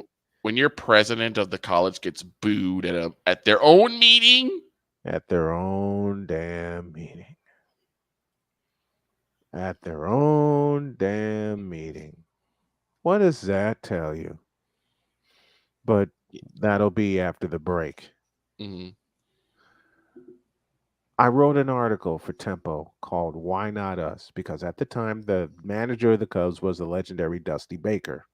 Yes. And I love Dusty Baker. I do too. But then I questioned why the... Give me this button. Where is it? I got to drink it. Give me this button. I questioned why the he took that Cubs job. Because a job is a job. No lie to be found. A job is a job. No lie to be found. And then that explained why I took the job with Tempo. Yeah. Never again. But anyway, never the blank again. And anyway, I wrote an article called Why Not Us? The most popular article Tempo has had in about 10 years to that point. Mm-hmm. Victor saw that article, saw that clipping, and looked at me. And before he could say, why did you write that? I said, I had to think of something within 90 minutes of them taking to print. Right. Or I would lose my job. Right. And I can't believe I wrote that. I can't believe I typed that. I cannot believe I typed that. Now I'm glad it's a distant memory. I do want to point something out. There's something that you and I talked about, and I do want to point this out. Yes, sir. And specifically, when it comes to Black men, Black people as a whole, there seems to be this really weird disconnect in terms of supporting you ain't lying about that. Your fellow people. We were talking about, because you and I have both had this, how we speak, how we communicate. Yep. We both have a pretty good vernacular. We enunciate. We pronounce words correctly. I would say so. But for some reason, people who look like us say that we're trying to be something we're not. That we're talking white, or we're trying to be white. that's a show in and of itself. I do ask the question of what indication do you have What evidence do you have? that we're trying to be something we're not? Or better yet, why is it that we deem sounding educated, sounding intelligent, speaking clearly so that we're understood, why is that considered to be taboo? Why is that considered to be something wrong? I'd love an answer to that. And even going out and doing things for yourself and betting on yourself, that's also viewed as wrong because you're not, quote unquote, supporting your brothers. Who the hell told that lie? I like to put the spotlight on one Deion Sanders. So he got a better deal and he took it. He got a better deal. He already helped his former college. Yeah, the college he was at before. Yeah. He helped them already. Now he has an opportunity for a better job, a better position, and better pay. And the people who loved him turn their back to him. People who loved him now hate him. But why though? It's almost like, yeah, we'll support you as long as you support what we want you to support.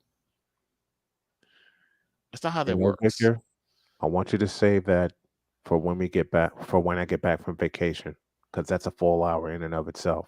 Fair. That's fair. Save that one for when I get back, because I know next week you're in the office. Yeah. I want you to save that for when I get back from vacation. Oh, absolutely. I will definitely save that. That's a full hour. Hell, that's a full week in and of itself. So hold on to that one. All right. What a mercy. I will certainly will do so, especially the point I wanted to make. But it's crazy to me, and I know you've had it. I've had it. I'm certain Cole's had it, because when you talk to someone like a Cole Johnson, you know that man is wise beyond his years. Yep. I would say if you really need some sagely advice, I would say go to you, and I would say go to Cole. I appreciate that.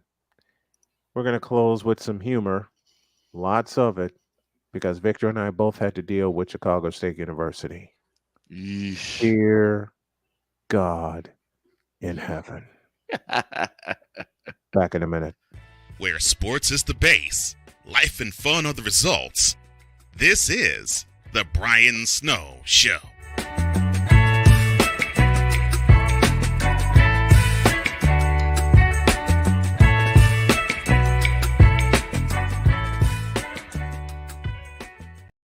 This planet has been great to me. It's given me gifts that I can't even explain. It's given me adventures and memories I'll never forget. And Battleborn, I think, has given me the opportunity to go beyond and give something back. How can I be a better custodian to this planet and the place I live? That's where I am with Battleborn. Let's make the planet a better place.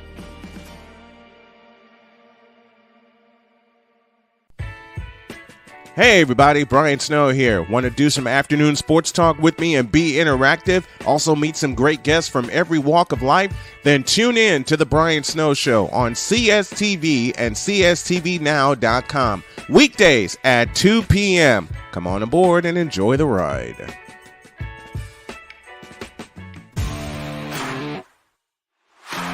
PK Tire Pro is your one-stop on-the-spot auto service headquarters for a complete line of quality tires and auto services.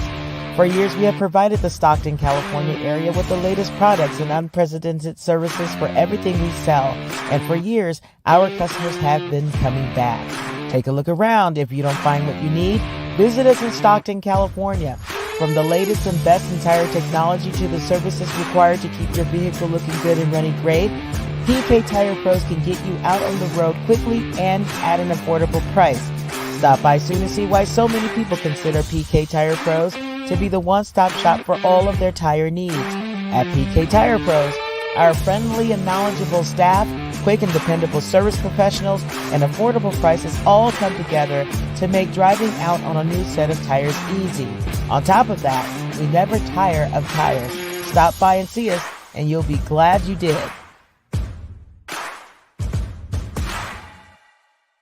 where sports is the base, life and fun are the results. This is the Brian Snow Show.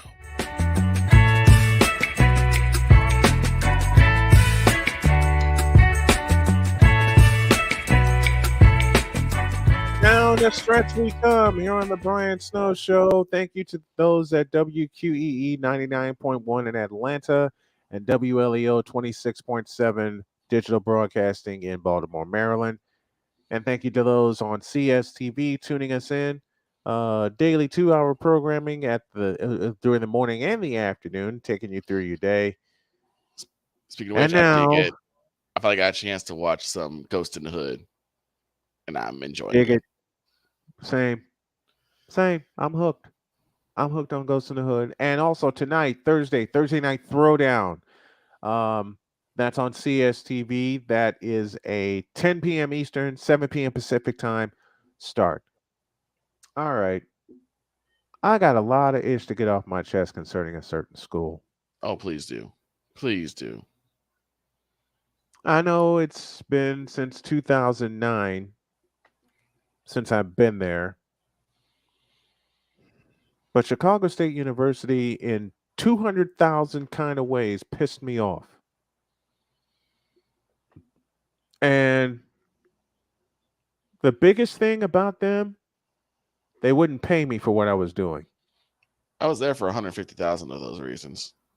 175. Ah. You were there for a lot of those reasons. Oh, yeah. And you were there with me in a shirt and tie every time I went to them with an offer, a broadcast offer on paper. Yeah. They first told me to schedule the meeting. Did that. Had to reschedule it 3 times. They said have an offer on paper. Did that. Victor helped me produce the damn thing. Came in. I'm ready to deal. Okay? The first time I went by myself, I'm ready to deal. You know that sumbitch forgot me? Which one was this? Which AD was Sudi this? Freaking Davis. Sudi Davis, gotcha. He was voted the athletic director after the previous one who helped put a 3-year broadcast plan in place with me while we were in Edinburgh, Texas. Right. Was fired.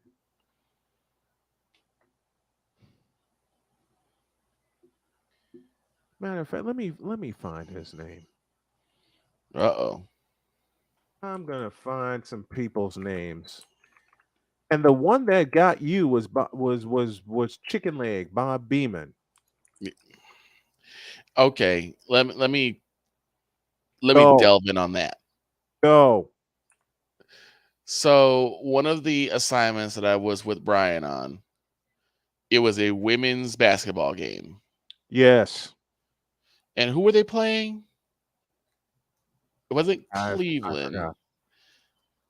It was an Ohio team. And the daughter of the Dayton. University of Dayton. Dayton. University of Dayton. The daughter of the legendary Larry Nance. Casey Nance was playing. Casey, so of course Casey Nance, all 6'4" of her. So guess who decides to be in the house tonight? Larry Nance. And I believe. Guess who hooked on our broadcast? I was gonna say, and guess who got an interview with one Larry Nance? You're talking to him. The man on your screen, correct. So the PA announcer is good. He does a shout out called Someone You May Know in the Gym. Mm-hmm. And I'm thinking, oh, they're gonna shout out Larry Nance. That's really cool. Nope. Instead, they announced Bob Beeman. Several times. And collectively, almost the entire stadium said, who? Yep. Thank you. Oh, he was at the Olympics once upon a time. I don't care. You have Larry freaking Nance. Now, if it was Jesse Owens, I understand. If it was FloJo, I understand. Yep. If it's Jackie Jordan Kersey, I understand. But it's Bob Beeman. And this wasn't just a one-time thing. This was almost every single game that I did. They always shout out Bob Beeman. every game. And Victor rode shotgun with me for up until the day I told Chicago State F you. And I looked at Snowman and I said, this is planned. That was planned. They had planned for me to be so frustrated to leave. Fine, they got their wish, but they screwed up. Now they're paying ESPN out the ass to have their games aired. I'm sorry. I hate to tell you this, Chicago State, but you shouldn't be surprised, but you screwed up. Royally. You had someone in-house willing to broadcast your games. All you had to do was let him travel with the team home and road, make him the assistant sports information director, in which I knew what my duties were, because hell, I own my own damn company. Exactly. I was doing this ish when Alvin Washington double-crossed me. And that's an episode in and of itself. We won't get too much into that. Matter of fact, let me close up shop with CSTV. Victor, hang tight with me for 1 minute. Okay. I feel a rush coming. I feel a rush coming on. For those of you on YouTube, I want you to stand by. And for those of you on CSTV, thanks for watching. God bless you. I'll see y'all tomorrow.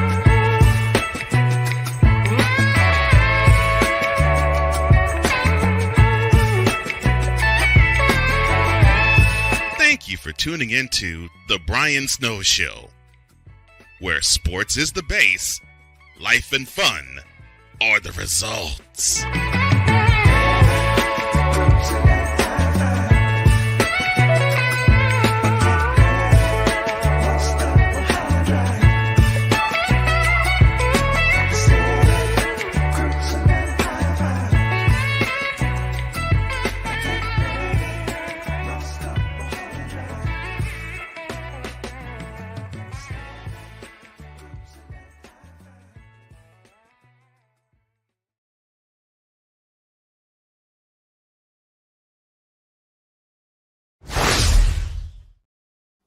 All right. Now that